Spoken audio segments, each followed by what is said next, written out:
Cahyanira kaeksi Nimas Musti kaning jantung kenyokang saking doko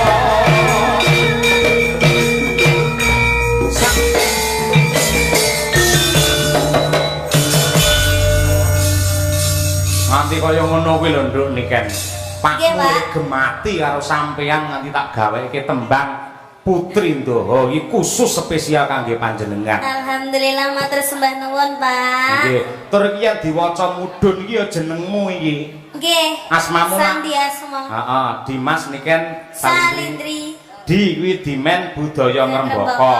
Mas Nanglir Cahyanira kaeksi. Nah. Nimas Musti kaning jantung. Kenyokang saking Ndaha. Sawirengreh nembang beksa wis kacakup. Lin nambaran sih kawelasan. Apa, Pak? Lin nambaran Jiwatama. Heeh. Terakhir Driya Sumarak mring Gusti. Nah. Saiki coba pangkurna maca pateh.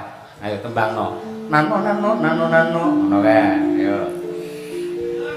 Timen putra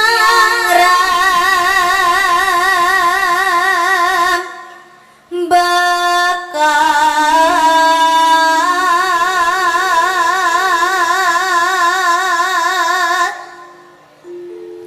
masinang kling Cahyanira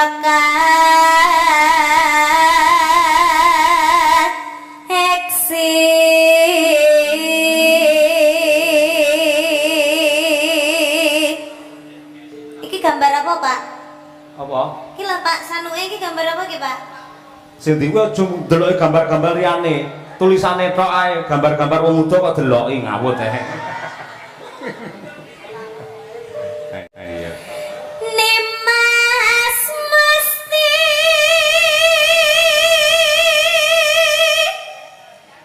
kaning jantung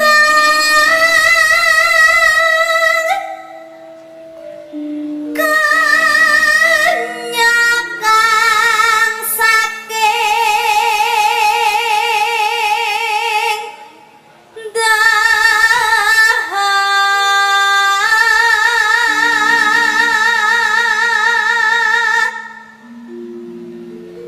sawirengreh nambang baksa wis cakup linambaran Jiwatama Intine keri dhewe iki pandongaku kuwi. Driya Sumarah mring Gusti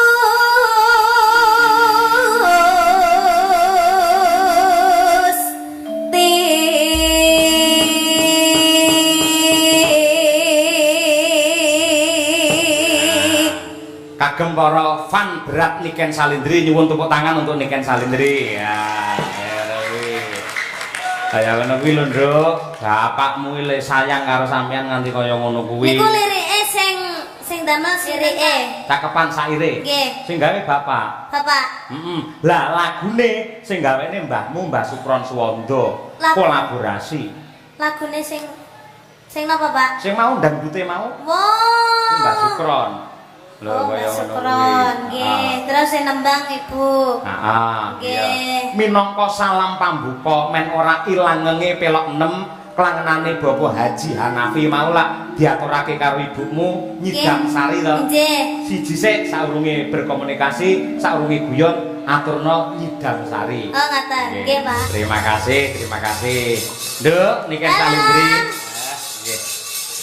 Matur apa karo pepundhenmu Bapak Haji Hanafi lan uga PT Puja Perkasa. Ayo. Nggih, ngaturaken sugeng midhangetaken sugeng amirsani lan matur sembah nuwun sanget kagem Bapak Haji Hanafi beserta PT Puja Perkasa ulang tahun yang ke-16 tahun. Semoga PT Puja Perkasa semakin jaya, semakin lestari, semakin sukses, semakin mendunia.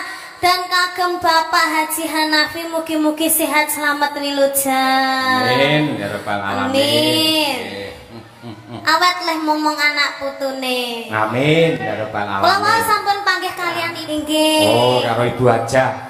Mamunah kuwi mau. Nggih, wah tiange blater sekali, Pak. Halus ya piyayine. Nggih, halus saestu blater. Kula mau napa mudhun mobil wah sampun disambut dengan ramah. Oh, dicium cipik-cipik iki sepuntene ya nduk nggone kaya ngene iki batinku ki wong nggone wis apik aku ki ngono. Lah iya. Heeh, orang yang punya derajatnya tinggi itu pasti akan merendah, Pak. Ya, kaya pasemone pari ki lho, Nduk. Pari ki lek saya isi mesti saya ndingkluk. Inggih. Tur ya panjenengan iki rusa ing panembah digen-mugen anggene ngibadah marang Gusti Allah. Inggih, itu yang patut dicontoh, Pak. Lah ya, watone piyayi kuwi anggere selalu memperbaiki ibadahnya kepada Tuhan, maka oleh Tuhan hidupnya akan diperbaiki juga. Seperti dalang. Kok iso? Ya paribasane iki wayang sing apik-apik ke mesti nek cedhek dalange ya to, Pak? Bener. Wayang sing elek-elek buta ke lek adoh karo dalange. Ah, 100 pinter sampean ngono kuwi. Yen menungso gelem nyedak karo pangerane, insyaallah ditresnani dikasih karo Hyang Agung. Kosok bali yen wayang ki adoh saka dalange, menungso ora gelem nyedak karo pangerane, kuwi engko ya ora pati entuk perhatian kaya ngono kuwi. Ya mergo saka gedhe katresnane Gusti Allah marang keluarga besar Bapak Haji Hanafi nganti panjenengane dimulyake derajate dijunjung sak dhuwur-dhuwure Haji Hanafi untuk pribadinya sendiri tidak, namun untuk ibadah dan juga sedekah untuk juga kebahagiaan seluruh warga masyarakat. Buktine wayangan sing digelar pada malam hari ini dono rasa untuk sedaya para warga. Tepuk tangan untuk Bapak Hanafi. Nah kuwi nduk, ngono kuwi kena nggih contoh, kena nggih patulaga, ngalap berkah, nyonto nulak men iso ketularan ketrima kaya Bapak Haji. Nggih leres. Wong Bapak Hanafi niki tiange niku bloko, Pak. Maksudnya brak-bruk ngoten lho, Pak. Oh iya. Nek mapa malih kalih cah cilik-cilik niku wonge niku seneng weweh, Pak. Seneng weweh. Nggih, seneng weweh. Dadi kula niku nek jejer kalih Bapak Hanafi niku kula sungkan nek badhe nyuwun saweran, nyuwun sangu, nyuwun apa niku kula sungkan saestu nek saged ampun nyuwun tenggene Bapak Hanafi. Terus mungkin lek diparingi dhewe, Pak. wah iya. Nggih, dadi aja nyuwun, Pak, terus kesane kaya pengemis. Wah iya. Heeh, yang ngene sing perwira pancen ya kaya ngono kuwi. Sing intisarine ngene nduk, adoh-adoh sampeyan saka Kediri iki timbali nganti tekan kene iki supaya nglipur para warga masyarakat. Akeh banget pecinta sampeyan. Lek gur dalange Pak Cahyo mongko tanpa enek jenengan rung karuan penontonnya semene akeh. Lah nggih lho, Pak. Lah sampai YouTuber niku lho teng cerantol kaya memean ae. HP pememean ya jane. Ayo, nganti semono. Oh ya, dekat situ ya. Nggih. Nggih. Lah yo ki konsepe piye lho Pak iso HP semono akeh iki? Kuwi enek sing live, enek sing upload apa piye to Pak? Ya, itu live-nya di konten apa channelnya banyak sekali. Oh, biar ndak habis 1 tahun. Oh, kontennya. Menabung stok konten. Wah, elok nggih. Nggih, elok. Daleme pundi, Pak? Sragen. Nganti tekan Demak nggawa kaya ngono kuwi le brengkut ngoten jenengan apa iso bati ngentuke? Hah? Jenengan wau nitih napa, Pak? Nitih napa jenengan wau? Mobil, oleh nitih mobil ndak apa-apa, Pak. Oh iya. Kan bisa bawa.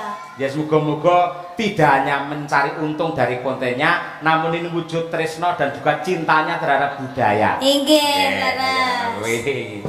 Ya nduk coba kaya apa si jingkas aturana tetembangan.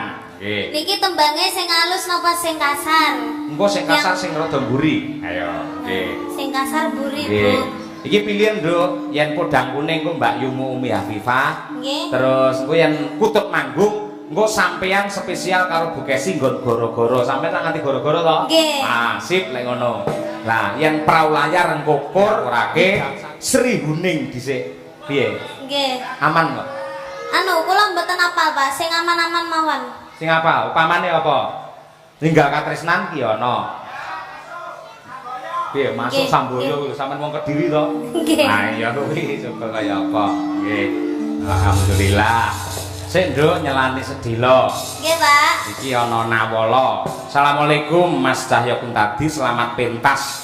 Semoga lancar cuaca cerah. Wassalam.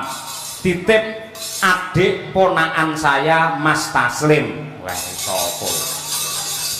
Saking Bapak Suparno. Nggih, Bapak. Aman terkendali. Nggih. Mas Taslim teng mriki nggih dereng gondrong-gondrong, Pak. Lah iya. Upi Ibu Kastiah. Oh iya, sugeng laras Bu Kastiah. Menika dipun tembangaken kalian Genduk Niken Salindri. Wah nggih. Nyimak Pak Dalang, salam kagem caksi lover sedaya kemawon ing Laladan Demak. Nggih. Iya akeh yo ana Mbak Kiki barang adoh saka Pati. Saking Pak Waris Sugiono. Wah iya. Ugi saking kula Larsa Madangkara. Panyaya kula hadir. Oh Larsa ora. Kon sekolah malah mulih. Angel tenan. Yo Nduk diaturake ninggal katresnan. Sing sepisanan ya kuwi dangdut kedua jaranan. Wah iya. Yuk Mas Noval kolaborasi. Dados. Yuk.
Niken Salindri kok enggak.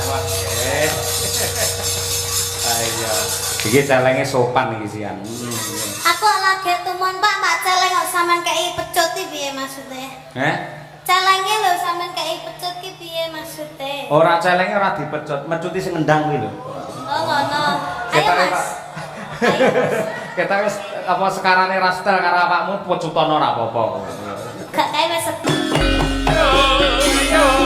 Ayo,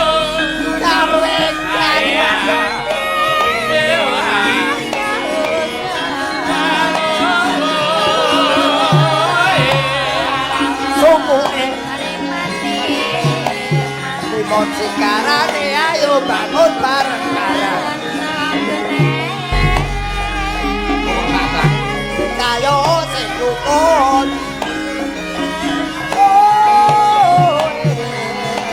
Ayo.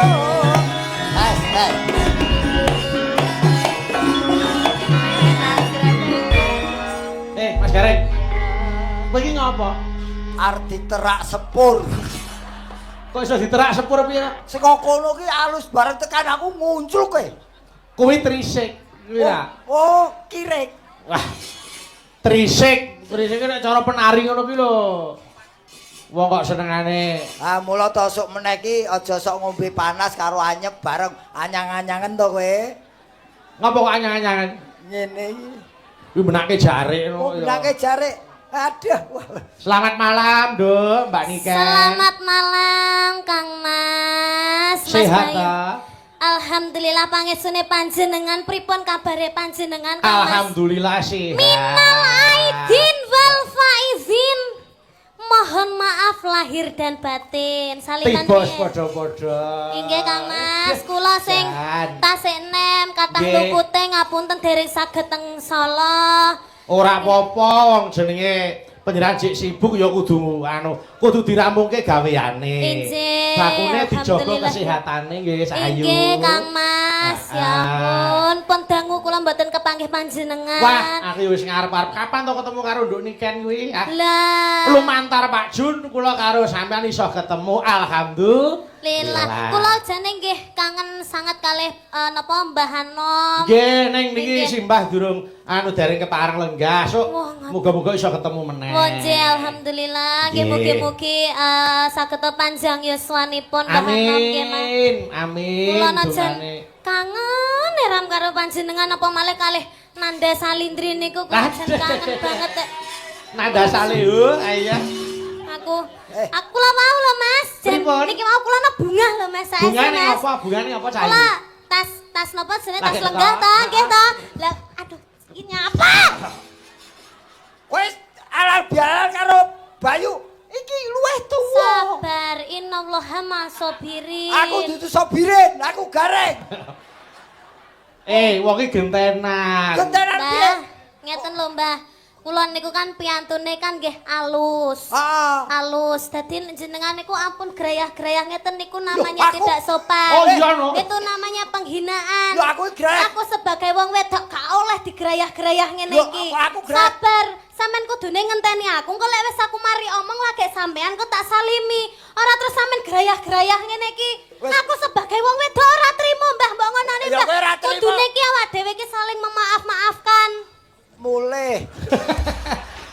Ngapa kok nesu ki ngapa? Bojoku ora tau nyeneni lho, iki bocah iki kok trincil kok kaya lampor. Kuwi ora nyeneni kuwi ngelingke. Minal aizin wal faizin, Lah, mohon maaf ngono lahir toh. dan batin. Ah. Muga-muga sampean sing tuwek diparingi umur sing cekak. Astagfirullahaladzim. Astagfirullah, umur sing panjang. Apa? Iki upama ora anakku no tak bacok tenan. Urusane iki apa? Ora wis tuwek umur cekak iki. Umur sing cepak panjang umur. Cetak panjang umur. Sampean ki sudah rungon berarti. Lah iya. Loh, Sepurane lho Mbah, ndek wingi jenengan apa nyebar undangan aku ora iso teko asine kuwi mau aku arep teko. Niki kan anake bibar napa? Putrane bar dadi manten. Nggih, dadi Nggih. manten. aja teko, Sepurane lho. aja kowe aja teko. Lah ngapa? Iki wae ora teko iki. Salahe kudune nek arep dadi manten arep mantu ki kudu ngabari kanca-kanca selone kapan manut karo kancane, ora sak karepe dhewe. kudune Ya kan ya, ya kan ya. Kudune Tasik. Ya, ora terus sak karepe dhewe. Kok Gaya sik, acara kok sak karepe Cara dhewe. ngendi? Lah aku kan Wong yo cara ngendi mantu kok manut tamu cara ngendi? lah ben tak tekani kok. Wis kowe ora teko ora masalah, sing penting nyumbang ngene. Ya tak sumbang wis. Pokoke Ora- angger sampean cepak baskom tak sumbang. Ya sok wis. Sok lek sampean anu tak sumbang dekor wis. Kok sapa? Sampean. Kono baskom kowe dekor. Heeh. Sapa sing arep mori putih? Sapa? Ya aja nesu ta, aja nesu Aku ta. mas aku kompak karo. Ojo Kono, nesu to. kono kowe nyambut gede. Wong tuwa nek nesu ngono ya aja ta. Ora, ora. Aja digelani Cahayu. Nggih, Kang Cecak Mas. ana menatine rada anu. Inggih ayo Pakde didongakne dhisik. Iki acarane apa? Embuh. Alah, kena halal bihalal ya. Halal bihalal apa Mas? Niki halal bihalal keluarga ageng Pak Jun kalian warga Kedung Salam. Kedung Salam. Nggih. Kedung Salam. Bapak sinten? Junedi. Pak Junedi. Bapak Junedi. Pak Sando iki bocah iki saratane elek. Apa? Ayu-ayu senengane uthik-uthik kuping, uthik-uthik irung. Angger bar kuping terus irung, apa ora mambu we? Lah jare sapa angger bar kuping irong? Lho, Lah lah bar kowe. kuping mesti ilang kok. Malah Malah saya nemen. Wiwit cilik gilani cah yo. Ya ora to. Wah kok Biyen yo ngono kuwi. Cilikane lak ipel-ipel lemu ngono petuk aku. Pandegaren. wah kok Ngono ngejak salaman aku kok ora iso kok. Ning iki pancen yen ikan iki spesialis. Bocah apa? iki Dokter spesialis. Amin. maksudku ki punya kelebihan. Oh nggih. Nah, kelebihannya karena memang dari kecil dia sudah nggula mentah bab lelagon apa wae.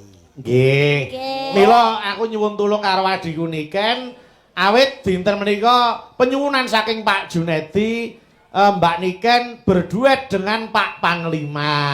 Nggih. Pak Panglima, Menika Bapak Majen nggih, Susilo, monggo. Panglima Divisi 2 Kostrad. Pak Sus, Monggo Pak Sus, pinarak wonten pemanggungan Pak Sus. Mboten Monggo. ngirangi penghormatan monggo kersa. Monggo. Iki Tintingane Mas Sigit, aku tak golekno. Nah. Monggo mriki. Monggo pinarak Bapak. Sabang di barat, Merauke di timur, masuk wilayah Indonesia. Aman dan tentram, sejahtera damai, itulah masuk Indonesia. Sadarlah, aku ingin damai.